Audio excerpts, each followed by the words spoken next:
অনুদিত সবর্ণস্য চা প্রত্যয়।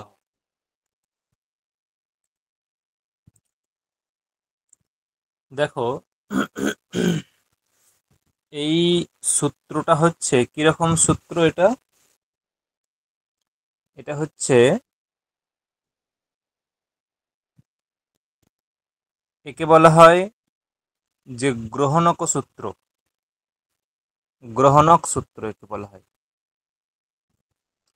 কি বললাম? এই সূত্রটাকে কি বলে? গ্রহণক সূত্র বা গ্রাহক সূত্র। গ্রহণক সূত্র বা গ্রাহক সূত্র এরকম বলা হয়, ঠিক আছে? না, প্রথমে এটা পদচ্ছেদ করব।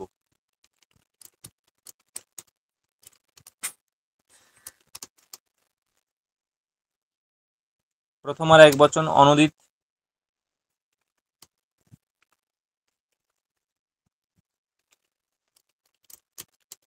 সবর্ণস্য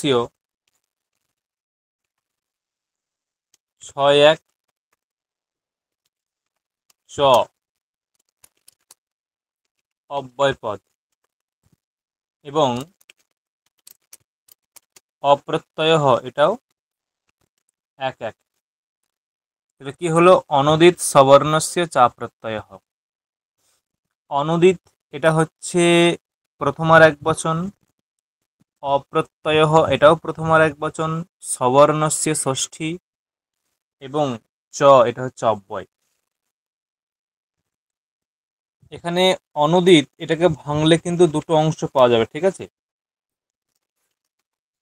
অন এবং উদিত। উকার ইত যার তাকে বলে উদিত। উকার ইত যার তাকে বলা হয় উদিত। এটা হচ্ছে অনুদিত, ঠিক আছে? উকার ইত যার তাকে বলা হয় উদিত।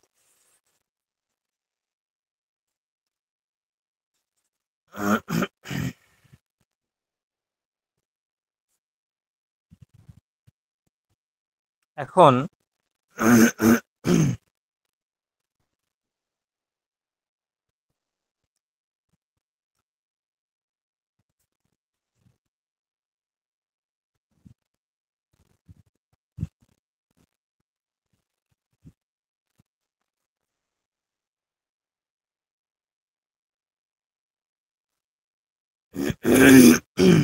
দেখো কি বলছে, যে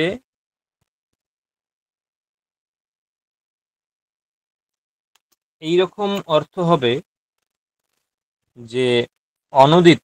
অন, অন বলতে কি?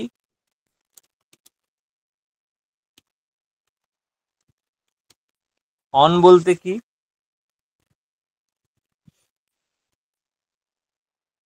হুম, অন অ পদের ই দ্বারা। উ। হ্যাঁ বলো, অন পদের দ্বারা কোন বর্ণগুলোকে ধরা হয়? তো অ হস্যই হস্য। অ রস্যই রস্য।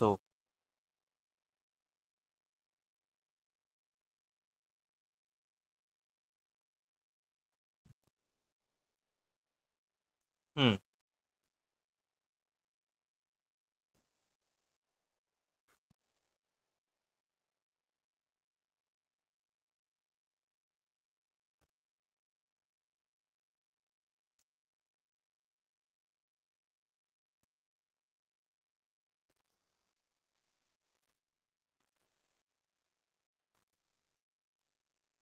তার মানে তুমি যে অ রস্যই রস্যও ধরলে,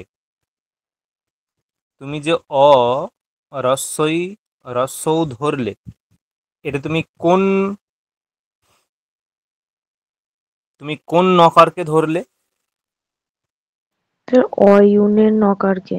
আর একটাও তো হতে পারে ওই লনের নকারকে।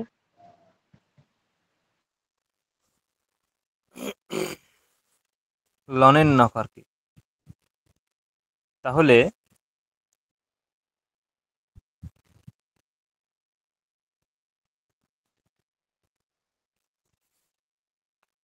মানে, না, অন অন প্রত্যাহার কাকে দিয়ে হয়? মানে পরবর্তী নকার নাকি পূর্ববর্তী নকার? তো জানি না।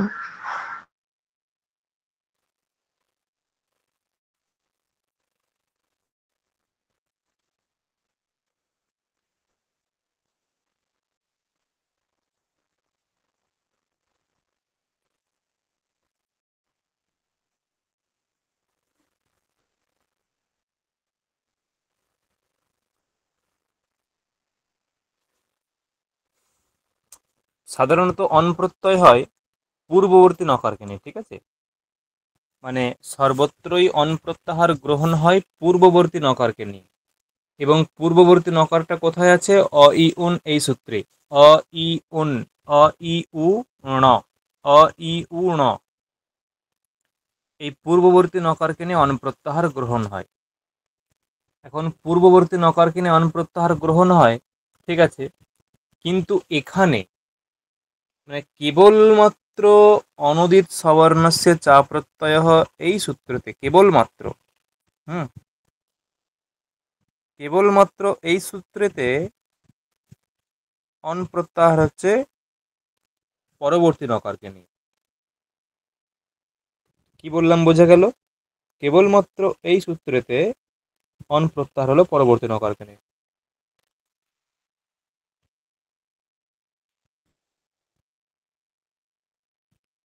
তার মানে অন্যত্র নয়, কিন্তু কেবলমাত্র এই সূত্রেতে অন বলতে পরবর্তী নকারকে নিয়ে গঠিত হয় অন প্রত্যাহারটা, কিন্তু অন্যান্য সমস্ত জায়গায় অন প্রত্যাহার পূর্ববর্তী নকারকে নিয়ে গঠিত হয়।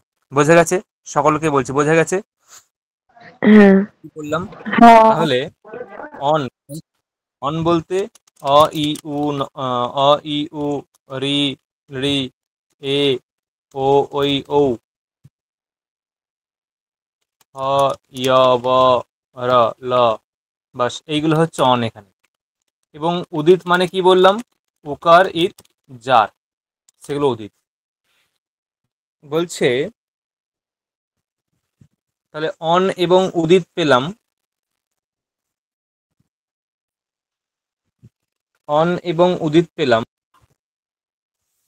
এবং সেই অনুদিত অনুদিত পদের বিশেষণ হচ্ছে অপ্রত্যয়। এটা অনুদিত পদের বিশেষণ হলো অপ্রত্যয়। এখন যদি অনুদিত পদের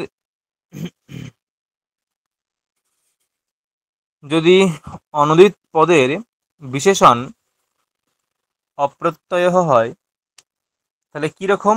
না অপ্রত্যয় অনুদিত, এরকম হবে। অপ্রত্যয় অনুদিত এরকম হবে, ঠিক আছে?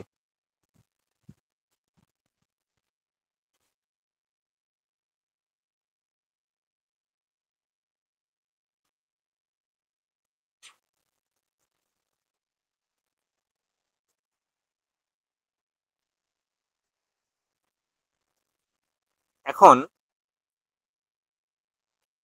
এই যে অপ্রত্যয় অনুদিত, এই অপ্রত্যয় শব্দের অর্থ কি? না অপ্রত্যয় শব্দের অর্থ দেখো, আগে এটাকে বিগ্রহ করতে হবে, ঠিক আছে, তবে বোঝা যাবে। না অপ্রত্যয় কি? অপ্রত্যয় বলছে প্রতীয়তে বিধীয়তে ইতি প্রত্যয়ः। প্রতীয়তে বিধীয়তে ইতি প্রত্যয়ः। প্রতীয়তে বিধীয়তে ইতি প্রত্যয়ः তার মানে কি? যে বিধীয়তে ইতি প্রত্যয়ः মানে যেটা বিধান করা হয়, যার বিধান করা হয়, যেটা বিহিত হয় সেটা প্রত্যয়।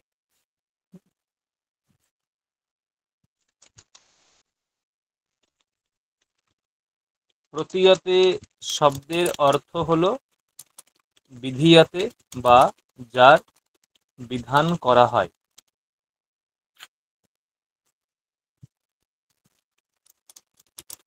অর্থাৎ প্রকৃতির পরে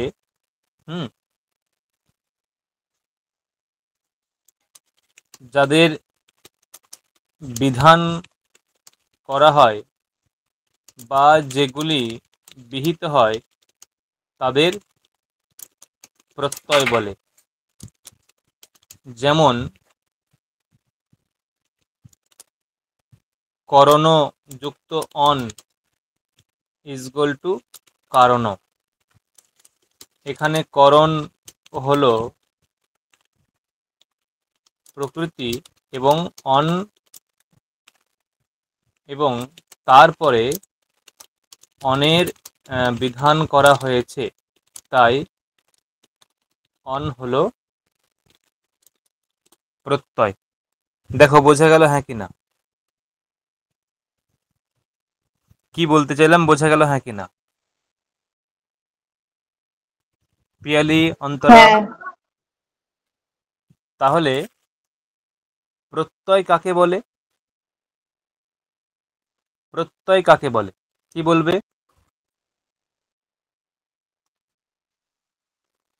প্রত্যয় কাকে বলে কি বলবে? প্রতীয়তে শব্দের অর্থ হলো বিধান করা হয়, অর্থাৎ প্রকৃতির পরে যাদের বিধান করা হয় যেগুলি বিহিত হয় তাদের প্রত্যয় বলে। হ্যাঁ, মানে যদি বলা হয় যে প্রত্যয় কাকে বলে, তখন প্রথম লাইন ওটা বলবে যে প্রতীয়তে বিধীয়তে ইতি প্রত্যয়। যদি বলা হয় প্রত্যয় বলতে কি বোঝো, তার উত্তর হচ্ছে প্রতীয়তে বিধীয়তে ইতি প্রত্যয়। বোঝা গেল? হ্যাঁ। বোঝা গেছে হ্যাঁ কিনা? প্রতীয়তে বিধীয়তে প্রত্যয় বোঝা গেছে। এরপরে এটাকে একটু ভেঙে বলবে, অর্থাৎ যে প্রকৃতির পরে যাদের বিধান করা হয় সেইগুলো হচ্ছে প্রত্যয়। প্রকৃতির পরে যাদের বিধান করা হয় বা যেগুলি বিহিত হয় সেইগুলো হলো প্রত্যয়। বোঝা গেছে? ক্লিয়ার? হ্যাঁ। হ্যাঁ।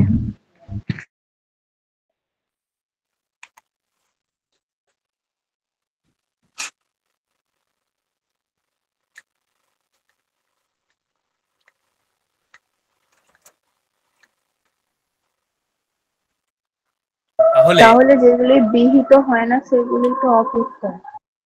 হ্যাঁ, যেগুলো বিহিত হয় না সেগুলো অপ্রত্যয়, একদম। মানে আমি ওটাই বলতে চাইছিলাম। তাহলে যেগুলো বিহিত হয় না সেইগুলো অপ্রত্যয়। ঠিক আছে?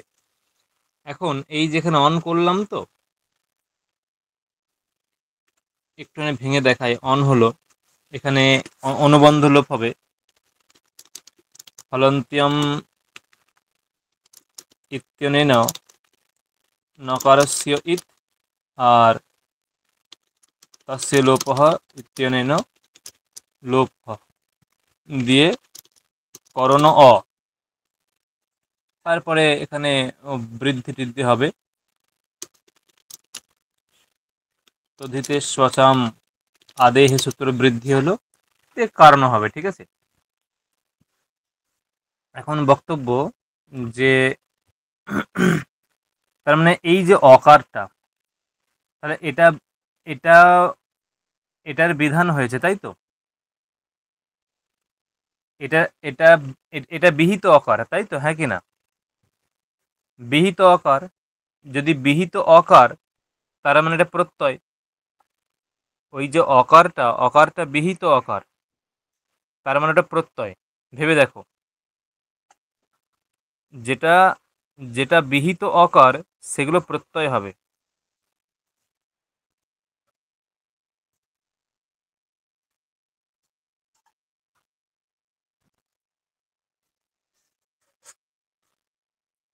হুম, যেটা বিহিত অকার সেটা প্রত্যয়। কারণ প্রতীয়তে বিধীয়তে ইতি প্রত্যয়, প্রতীয়তে বিধীয়তে ইতি প্রত্যয়। ঠিক আছে? আর অতএব যেগুলো বিহিত হবে কোনো প্রকৃতির পরে সেগুলো প্রত্যয়। তাহলে এখানে অটা প্রত্যয় হয়ে গেল। আর কি বলছি দেখো পরবর্তী, তাহলে অপ্রত্যয় ইজ গোল টু কি? অপ্রত্যয় ইজ গোল টু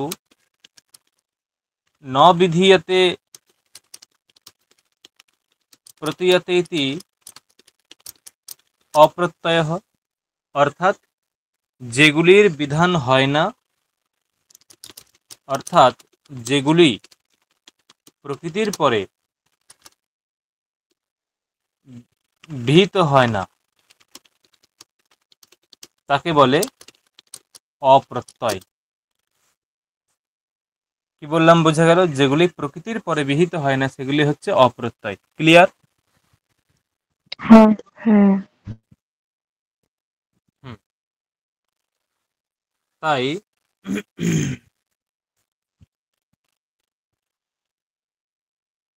তাহলে ভেবে দেখো,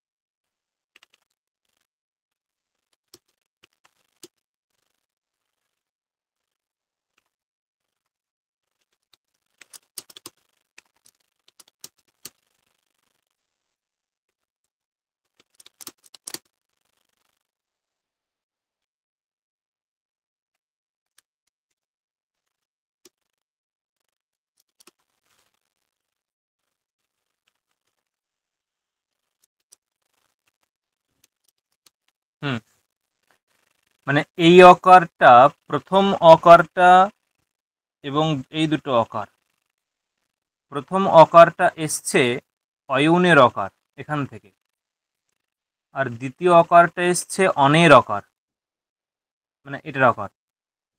তাহলে কোনটা? দেখো, প্রতীয়তে বিধীয়তে ইতি প্রত্যয়ঃ, প্রতীয়তে বিধীয়তে ইতি প্রত্যয়ঃ, তার মানে বিধীয়মান যে অকারটার বিধান হচ্ছে, যে অকারটি কোনো প্রত্যয় রূপে বিধান হচ্ছে,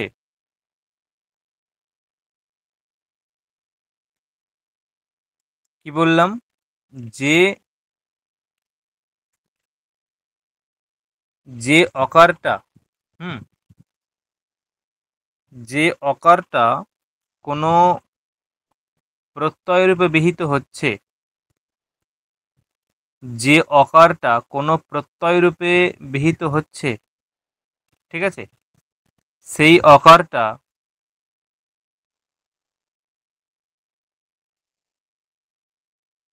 সেই অকারটা বিধীয়মান অকার। যে অকারটা প্রত্যয় রূপে বিহিত হচ্ছে, ঠিক আছে, সেই অকারটা হচ্ছে বিধীয়মান অকার। ভালো করে বোঝো, যে অকারটার কোথাও প্রত্যয় রূপে বিধান হয় প্রকৃতির পরে, মানে শুধু অকারটা নয়, মানে যেটাই বিধান হয় বা যার বিধান হয়, যারই বিধান হয় সেটা হয় বিধীয়মান অকার। যারই বিধান হয় সেটা হয় বিধীয়মান আকার, ঠিক আছে। আর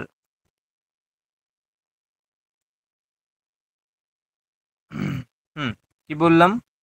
যে যারই বিধান হয়, যেটারই বিধান হয়, হুম, যেটারই কোনোভাবে বিধান হয়, সেটা হচ্ছে বিধীয়মান আকার, ঠিক আছে, সেটা হলো বিধীয়মান আকার। বা যারই বিধান হয় সেটা হচ্ছে বিধীয়মান, আর যার বিধান হয় না সেটা হচ্ছে অবিধীয়মান। যার বিধান হয় সেটা বিধীয়মান, যার বিধান হয় না অবিধীয়মান। তাহলে এখানে বলো তো কোনটা বিধীয়মান, কোনটা অবিধীয়মান? কোন অকারটা বিধীয়মান, কোন অকারটা অবিধীয়মান? বিধীয়মান এবং অবিধীয়মান কোনটা?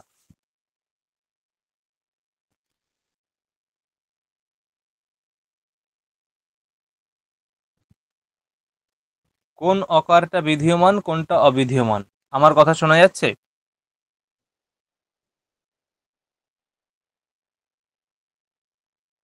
কারণের হ্যালো, অ ও আমার কথা, করণের যে হুম, বলো, এটা কি? ওটা বিধীয়মান। এটা বিধীয়মান। আর এটা অবিধীয়মান। অবিধীয়মান। তার মানে প্রতীয়তে মানে বিধীয়তে, মানে যার বিধান হয়, মানে বিধীয়মান। প্রতীয়তে ইজগল টু বিধীয়তে ইজগল টু বিধীয়মান ইজগল টু যার বিধান হয়। আর ন প্রতীয়তে ন বিধীয়তে অর্থাৎ অবিধীয়মান, অর্থাৎ যার বিধান হয় না। দেখো এরপরে বোঝা গেল।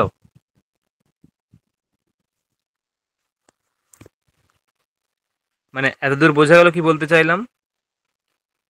আবারও বলছি, হ্যাঁ। প্রতীয়তে মানে বিধীয়তে ইজ ইকুয়াল টু বিধীয়মান, বিধীয়মান ইজ ইকুয়াল টু প্রত্যয়, প্রতীয়তে বিধীয়তে বিধীয়মান ইজ ইকুয়াল টু প্রত্যয়, অর্থাৎ যার বিধান হয়। আর ন প্রতীয়তে ন বিধীয়তে ইজ ইকুয়াল টু অবিধীয়মান, অর্থাৎ প্রত্যয় নয়, অর্থাৎ যার বিধান হয় না। বুঝে গেল? হ্যাঁ। হ্যাঁ। হুম। তার মানে মূল বক্তব্য, যেগুলি প্রত্যয় সেইগুলো বিধীয়মান, আর যেগুলো অবিধীয়মান সেগুলো প্রত্যয় নয়। মানে এই সূত্রটার মূল তাৎপর্য হচ্ছে, এই যে ধরো ধরো এই যে ক এবং খ, মানে ককারের সবর্ণ খকার, তাই তো? ককারের সবর্ণ খকার, হ্যাঁ কি না? হ্যাঁ। ককারের সবর্ণ খকার। হুম। ককারের সবর্ণ খকার কেন? কেন ককারের সবর্ণ খকার কেন? তাদের এদের উচ্চারণ উচ্চারণ স্থান স্থান না হ্যাঁ অভ্যন্তর প্রযত্ন। শুধু কি উচ্চারণ স্থান, না আরো কিছু? অভ্যন্তর প্রযুক্তি। উচ্চারণ স্থান এবং আভ্যন্তর প্রযত্ন। উচ্চারণ স্থান এবং আভ্যন্তর প্রযত্ন পরস্পর সমান ক এবং ক্ষয়ের। যেহেতু সমান, সেই জন্য এরা সবর্ণ। তার মানে এটাকে তুমি এভাবে ভাবো যে এই যে ককারটা, ককার খকারকে সবর্ণরূপে গ্রহণ করছে, ককারটা খকারকে সবর্ণরূপে গ্রহণ করছে, ককারটা খকারকে সবর্ণরূপে গ্রহণ করছে। কি বললাম, বোঝা গেল? হ্যাঁ। ককারটা খকারকে সবর্ণরূপে গ্রহণ করছে। তার মানে ককারটা হচ্ছে গ্রাহক, ককারটা হচ্ছে গ্রাহক, ঠিক আছে? বা ককারটা খকারকে সবর্ণরূপে গ্রহণ করছে। তাহলে এখানেও একই রকম প্রশ্ন, যে ধরো অকার, অকারের উচ্চারণ স্থান কণ্ঠ, আকারের উচ্চারণ স্থান কণ্ঠ, হ্যাঁ, অকারের আভ্যন্তর প্রযত্ন বিবৃত, আকারেরও বিবৃত। তাহলে অকার এবং আকার এদের বিবৃত এবং উচ্চারণ স্থান কণ্ঠ। তাহলে বক্তব্য, যে তাই হয়, তাহলে এরা পরস্পর সবর্ণ, তাই তো? ক এবং খ পরস্পর সবর্ণ, হ্যাঁ কিনা? হ্যাঁ। হ্যাঁ। তার মানে, সরি, ক আর খ বলছি, অ আর আ, অ এবং আ পরস্পর সবর্ণ। এখন বক্তব্য, তার মানে অকারটা হচ্ছে আকারকে গ্রহণ করছে। ভেবে দেখো, অকারটা আকারকে গ্রহণ করছে সবর্ণ রূপে, অকার আকারকে গ্রহণ করছে সবর্ণ রূপে, তাই তো? ঠিক বললাম? কিন্তু হ্যাঁ। এখানে যে বিষয়টা নিয়ে সূত্রের মানে অবতারণা করা হয়েছে, বা যে বিষয়টাকে পরিষ্কার করার জন্য এই সূত্রের অবতারণা করা হয়েছে, অবতরণ করা হয়েছে, সেটা হচ্ছে কি, কোন অকারটা সবর্ণকে গ্রহণ করবে। দেখো দুটোই কিন্তু অকার, দুটোকে দেখতে এক। অন প্রত্যয় থেকে আগত যে অকার, যেটাকে আমরা পাশে লিখে রেখেছি বিধীয়মান, এবং ই উন এই সূত্র থেকে আগত যে অকার, যার পাশে লেখা আছে অবিধীয়মান, এই দুটো দেখতে কিন্তু এক, কোথাও পার্থক্য নেই, বিন্দুমাত্র পার্থক্য নেই। তাহলে প্রশ্ন, যে কোন অকারটা তার সবর্ণকে গ্রহণ করতে পারবে। আমরা এখনই দেখলাম যে অ এবং আ, ঠিক আছে, অ এবং আ ওদের উচ্চারণ স্থান এবং আভ্যন্তর প্রযত্ন পরস্পর সমান হওয়ায়, উচ্চারণ স্থান এবং আভ্যন্তর প্রযত্ন পরস্পর সমান হওয়ায় অ এবং আ পরস্পর সবর্ণ।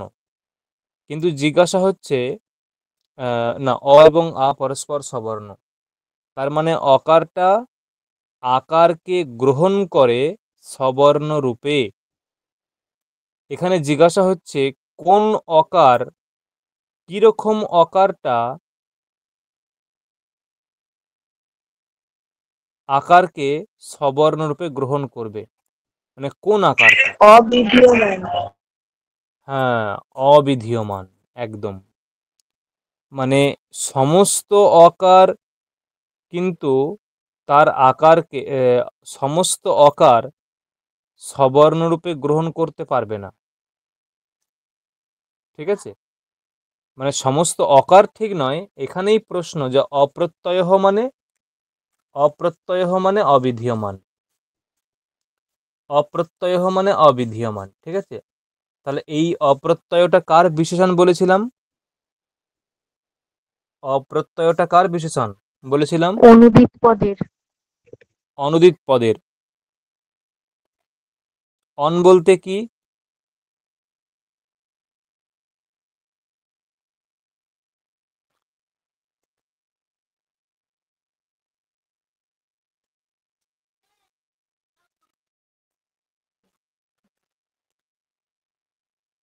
তাহলে অন বলতে কি কি? অন বলতে কি কি? এই সূত্রে অন বলতে মানে হচ্ছে পরবর্তী নকারকে নিয়ে গঠিত হয়, মানে অয়ুন থেকে লন পর্যন্ত।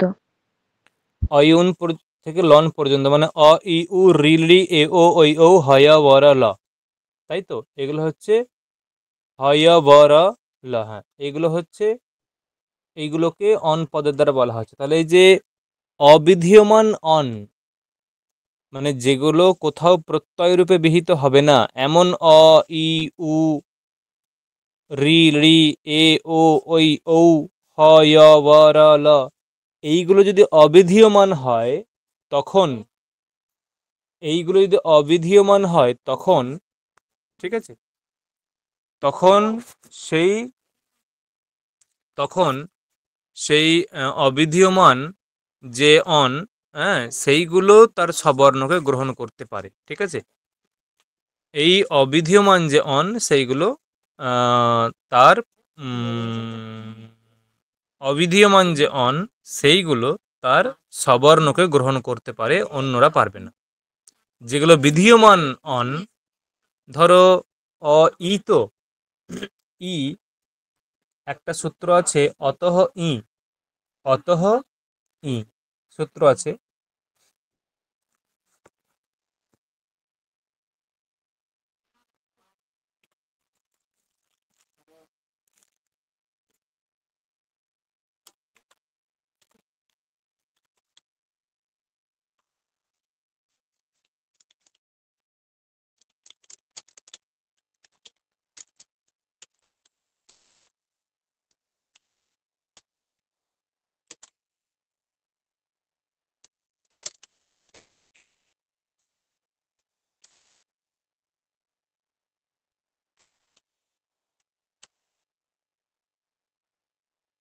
এই যে ইকার,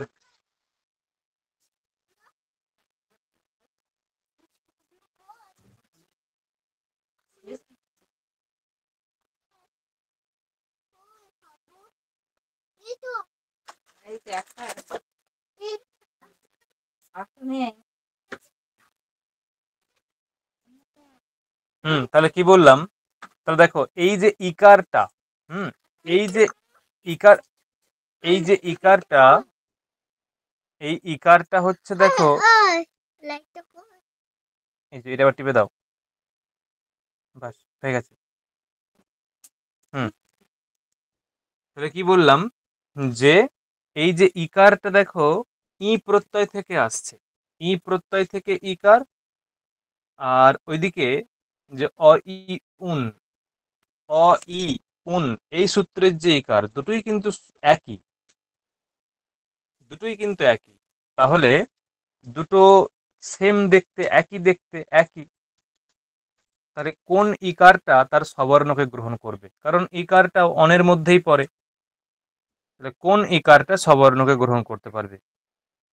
একটা হচ্ছে বিধীয়মান, মানে এই যে যে দশরথযুক্ত ই, যেটা ই প্রত্যয় থেকে আসছে, এটা হচ্ছে ই, এটা হচ্ছে তোমার বিধীয়মান ইকার বা বিধীয়মান অন বলতে পারো, ইকার থেকে অন। আর অ ই উন এর যে ই, সেটা হচ্ছে অবিধীয়মান অন, সেটা হচ্ছে অবিধীয়মান অন। তাহলে যেটা অবিধীয়মান অন হবে সেটা কিন্তু সে তার সবর্ণকে গ্রহণ করতে পারবে। দেখো বোঝা গেল হ্যাঁ কিনা? হ্যাঁ। হ্যাঁ স্যার। হুম।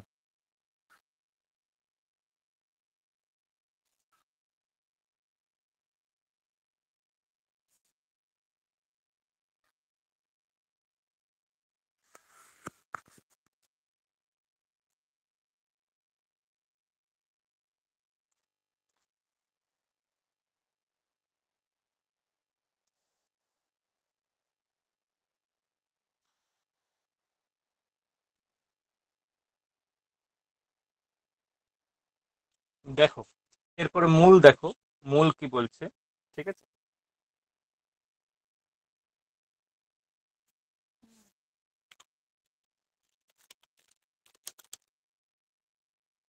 যে প্রতীয়তে বিধীয়তে ইতি প্রত্যয়, মূলটা ঠিক আছে। অবিধীয়মানঃ অন উদিচ্য, উদিচ্য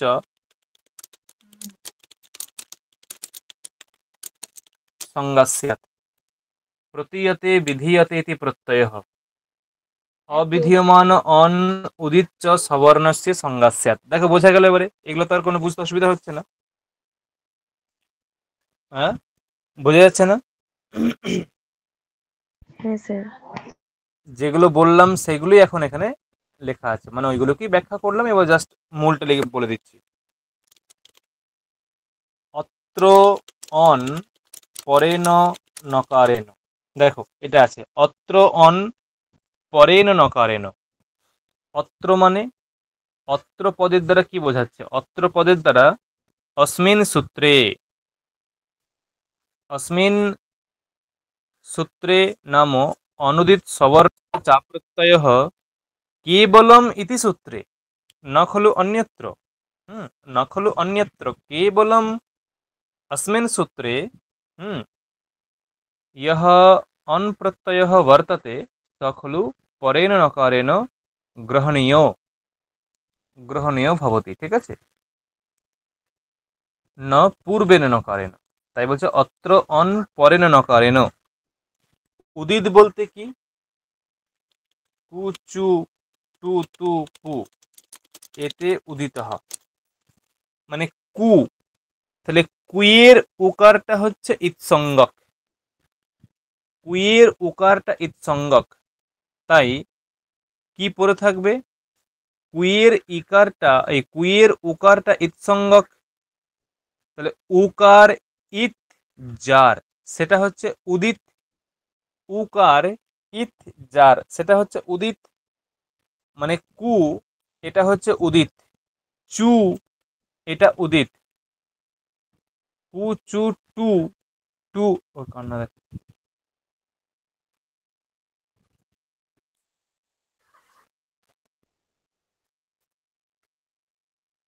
কু টু টু তু পু,